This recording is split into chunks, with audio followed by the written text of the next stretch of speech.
Et c'est l'heure de la revue de presse nationale pour commencer, comme tous les week-ends après le journal de 8h. Et de quoi parle-t-on dans nos journaux aujourd'hui ? Comme sur notre antenne, on parle beaucoup de la crise des agriculteurs.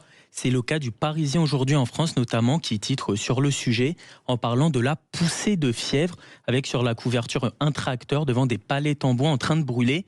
Dans les pages du journal, on retrouve une interview de la ministre de l'Agriculture Annie Genevard qui défend la position du gouvernement alors qu'on le rappelle justement, la crise est partie du fait que plusieurs centaines de vaches doivent être euthanasiées au sein de différentes exploitations dès lors qu'il y a la détection d'un seul cas de dermatose nodulaire.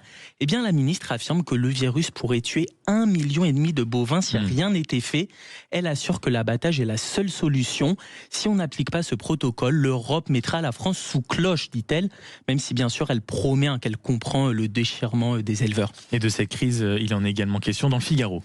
Oui, la colère paysanne gronde face à l'abattage des cheptels, écrit le quotidien. Un témoignage à retrouver notamment dans les pages du journal, c'est celui de Vincent, un éleveur de vaches laitières qui déplore la répression mise en œuvre face à leur colère. Je cite, « Des blindés de CRS et des gaz lacrymogènes face à des agriculteurs armés de bâtons. On voulait simplement montrer qu'on n'était pas d'accord avec la décision d'abattre, mais on nous a pris pour des casseurs. » Le journal se penche aussi un peu sur le fond. Tuer systématiquement des troupeaux est-il vraiment nécessaire ?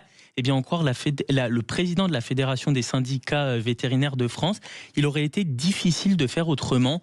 Les pays qui ont tenté de ne pas faire d'abattage total dans les épisodes successifs montrent une récurrence inquiétante des foyers et démontrent que la stratégie d'abattage partiel et de vaccination est en échec. Bon, je ne doute pas, Maxime, que les nombreux acteurs agricoles que vous recevrez ce matin à votre micro ne manqueront pas de répondre. Et dans quelques minutes, à 8h15 notamment, on sera avec Véronique Le Floch. Vous savez, c'est l'ancienne dirigeante de la coordination rurale. Elle sera avec nous précisément pour nous donner un peu le pouls du terrain et pour essayer de comprendre et nous alerter sur les revendications actuelles et la suite de la mobilisation. Il y a également une autre crise dont on parle, mon cher Thomas, c'est notre crise de la désindustrialisation, symbolisée notamment il y a 2 jours par la liquidation de Brandt, et on peut le lire dans le journal du Monde. Ouais, c'est ça, le quotidien parle d'un choc pour les 750 employés, alors qu'aucun projet de reprise de l'entreprise centenaire n'a été retenu. On rappelle, Maxime, que Brandt, c'était le dernier fabricant de gros électroménagers en France. Le tribunal de Nanterre a donc prononcé sa liquidation judiciaire ce jeudi.